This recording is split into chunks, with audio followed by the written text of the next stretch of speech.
እናም እንግዲህ ሀቢባ በስተመጨረሻም ለቅን ልቦችን ወደ ቤቷ ጋብዛ ማለት ነው ጥያቄ ጠይቃላታለች ለእህታችን ማለት ነው። ምክንያቱም በፍጹም ጸጥ የማይባል ነገር ስለሆነ እና ያለፈችበትን ህይወት በጣም ከባድ የተባለ ህይወት ነበረ ማለት ነው እና ይህንንም ለቅን ልቦች ጠይቀዋል። ለወራት ተኝታ ሆስፒታል ትወጣለች። እናም 7 ወሩ ላይ ወደ ኢትዮጵያ ትልከዋለች። ማንጋ የሱ ቤተሰቦች ጋር። ለምን የሷን ቤተሰቦች አታወራቸውም? እምነቷን ስለቀየረች የነበረችበትን እምነት ትታ እንግዲህ ያው ልጅን ከወለደች በኋላ ወደ እምነቴን ስለቀየር የሱ ቤተሰብ ነበረ የላከችው ነው የተባለው። ከብር በጣም ለማስናት ተቀባለ ደግሞ ይሁን እሱ ቀድሞ በእግሩ ያው በተሐር ማለት ነው በእግሩ ሄደ ተመለሰ ወደ ኢትዮጵያ። ከዛ በኋላ ልጇን አላሳየም ማለት ባህሪ ያመጣው በዛ ምክንያት ነው። በጣም ተሳዝናለች። እናንተ ተሰማችሁ? ሁለተኛ ሚስት የሆነችው እና ሲጣሉ በየጊዜው መጀመሪያ ሚስቱን 24 ሰዓት ያወራል። እሷ ጊዜ አይሰጣትም። በዛ ይጣላሉ። ብሯን እንዳለ ይወስድባታል። 5 አይሰጣትም። ይህ ሁሉ ነገር እንዳለ ሆኖ እሱ ህጋዊ ለመሆን በባህር ወደ ኢትዮጵያ ይመለሳል በህገ ወጥ መንገድ። ለምን መኖሪያ ፍቃድ ሊያወጣ ህጋዊ ሊሆን በማን ብር? በእሷ ብር። በእሷ የ3 ዓመት ደሞዝ ብሯን ደረሰኝ ብላለች። አቡዬ አንድ ደረሰኝ ብቻ ነው ያላት፣ የመጨረሻው ከመጣ በኋላ የላከችለትን። እሱ ወደ ኢትዮጵያ ከመጣ አሁኑ 4 ወሩ ነው። ልጇን ከላከች ደግሞ 1 ዓመት ከ5 ወር ነው።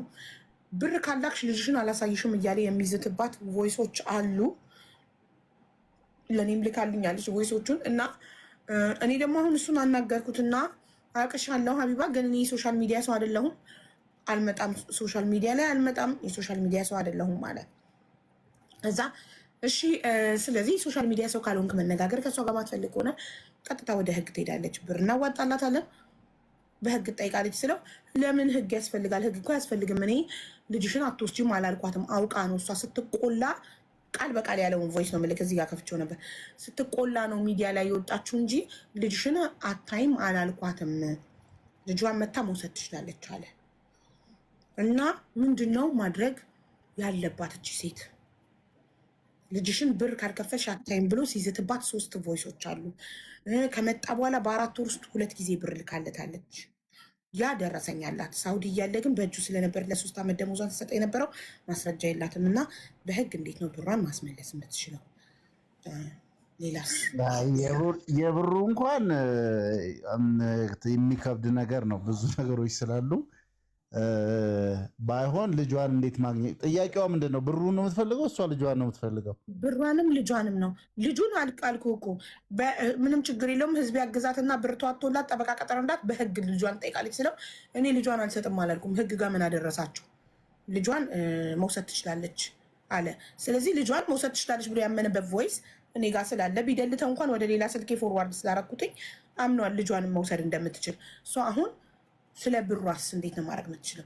ስለ ልጇም ግን ኢንኬዝ እሷ እንዳለችው አልሰጥም ቢል ምን ማድረግ እንዳለብን እንድትነግረን ነው። ሀቡዬ የገንዘብ ጉዳይ ከእንግዲህ በኋላ እንደውም በተለይ እንኳን እንደዚህ በፍቅረኛ አይደለም በተለያየ ትራንስፈር ያደረጉ ነገሮች በጣም እኛም ብዙ መድከም የእኛም ሰዎችም ተስፋ መቁረጥ ውስጥ ነው። ያው በተለይ አረብ ሀገር ያሉ እህቶች ገንዘብ ሲያስተላልፉ ጥንቃቄ አያደርጉም እና እንደውም ቅድም ለማን ነበር አንድ አቢባ ፋሚሊ ማነብኝ ብላ ቅድም ቴክ ቮይስ አስቀምጣለኝ ነበረ። ወደ 600 ሺህ ብር ምናምን የተበላች አንቺ ቤተሰብ አሜሪካ የምትኖር ግን እዚህ ያሉትን ጠይቃ ምን ችግር ፈጥሯል መሰለሽ? አንዳንድ ይሄ ዝም ብሎ ኢንፎርማል ነጋዴዎች አሉ አይደል? እነሱን ለመብላት ሲፈልጉ ምን ያደርጋሉ መሰለሽ? እቃ ይገዙና ገንዘቡን ትራንስፈር ያደርጉና ከዛን ክስ ይጀምራሉ። ብር ተበድሮኝ ይሄው ትራንስፈር ያደረኩለት ምናምን ነገር በሚል እሳቤ ማለት ነው። ብር ወይም በስተት አስገብቼ እንደዚህ አይነት ነገር አንድ እቃ ገዝተሽ ነው ገዝቶኝ ነው እንዳትዪ የደረሰኝ የሰጠሽው ነገር የለም በዛ አትጠይቂም። እና በእንደዚህ አይነት ነገሮች አሁን ምን አይነት ህግ ባለፈው ወጥቷል መሰለሽ? ሰው ገንዘብ ትራንስፈር ሲያደርግ ለሰው ገንዘብ ሲልክ ተሳስቼ ነው ብሎ ሊጠይቅ አይችልም። ምክንያቱም አንድ አካውንቱን ጽፎ የሰውየውን ስም ጽፎ መጥቶለት ያንንም ኮንፈርም አድርጎ እንትን እስካላደረገ ድረስ እንደዚህ አይነት ነገር መጠየቅ አትችሉም የሚል መጥቶ ይሄ በስህተት እንኳን አይደለም ማውቀሽ ፈቅደሽ የሰጠሽውን አይደለም ተሳስተሽ እንኳን ገንዘብ ከላክሽለት ልጠይቂያትም የሚል አንድ የሰበ እንኳንም ወጣ ይሄ ነገር ከልቦች ለመሰለ ሰው እንዲጠነቀቅ የምንዝላልነት ነው። የሰው አካውንት መጥተው ሴሌክት ሲያደርጉ ማወቅ አለባቸው። ስለዚህ አካውንቱን አስገብተሽ አካውንቱን ካስገባሽ በኋላ ደግሞ ስታስገቢሽ ስሙ መጥቶልሽ አዎ ልክ ነው ብለሽ ኮንፈርም አድርገሽ ከላክሽለት በኋላ ኮንፈርሜሽን ስትሻል ማለት ነው። ስለዚህ በእንደዚህ አይነት ብዙ ሰበር አከራካሪ እንደነበረ የኛ የህግ ሰዎች እንትን ሲሉ የነበረበት ሁኔታ ነው እና እነዚህ ደግሞ አሁን በተለይ አረብ ሀገር ያሉ እህቶች ወንድሞች እንግዲህ በተለይ እህቶች ብዙ ጊዜ እንደምታውቂው በፍቅር ይጀምሩና የሆነ ጊዜ ሲጣሉ የዚህን ያህል ገንዘብ ሰጥቻለሁ አስመልሳለሁ ምናምን ነገር እያሉ ብዙ እንትን ይላሉና እኔማ ሁሌ ነው የምነግራቸው ወደሽ ፈቅደሽ ለሰጠሽው ነገር ፍርድ ቤት ራሱ አያገባውም። ወደሽ ፈቅደሽ ነው ስትነጠቂ ስትሰረቂ። በጣም ነው የሚያሳዝነው። ምክንያቱም በዚህ ልክ ሰው መጨካከን ጭካኔ ጋር ደርሷል ማለት ነው።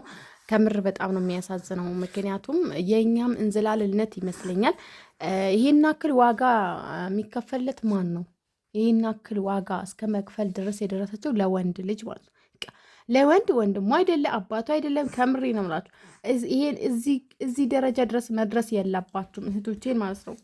የእውነት እህቶቼን የምመክረው እኔ እዚህ ደረጃ ድረስ መድረስ የለባችሁም። በቃ እዚህ ደረጃ ድረስ መድረስ የለባችሁም ከምር እና ታሪኩን እንግዲህ ይሄንን ይመስላል። ሀቢባም እንግዲህ ለቅንልቦች ጠይቃለች። ቅንልቦች ወደ ቤቷ ጋብዛ እንዴት ይሆናል ገንዘቧንስ እና ልጇንም ማግኘት ትችላለች ብላ እንግዲህ ለቅንልቦች ጠይቃ ነበረ። ቅንልቦችም እንግዲህ እንዲህ በማለት ተናግሯል።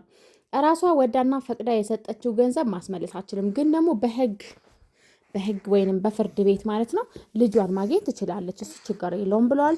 እናም ራሷ ፈቅዳ ወዳ ፈቅዳ የሰጠችውን ገንዘብ ማስመለስ ህግ አይመለከተውም ብሎ ቅልቦች መልስ ሰጥተዋል ማለት ነው። እና በጣም ነው የሚያሳዝነው። ምክንያቱም ከገንዘቧ አልሆነች፣ ከልጇ አልሆነች፣ ከጤናዋ አልሆነች። እቺ ልጅ በጣም ነው ያሳዝነች ማለት ነው ከምር።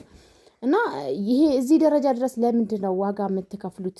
ለምን ከምር ቅድሚያ ለራስ አለመስጠት፣ ራስን ከምሬ ነው የምላችሁ ራስን በቃ ለራስ አለመኖር ይሉታል እንግዲህ ይሄንን ነው ማለት ነው። እና የመንግስት ሆስፒታል አስቡት ጋይስ፣ አስቡት ሆስፒታል ላለመውሰድ ብር ላለማውጣት የሚያደርጉትን ብቻ ግን ያው ብዙ ነገር ይገጥማል። ግን ደግሞ አንድ ወንድ ልጅ አንድ ሴት ሰርታ አታግዘው ማለት አይደለም፣ ታግዘው ግን ደግሞ ይሄን ያክል መስዋዕትነት እስከምትከፍል ድረስ እሱ መኖሪያ ፍቃድ ያስፈልገዋል፣ እሱ ሊያሰራ ይሄዳል።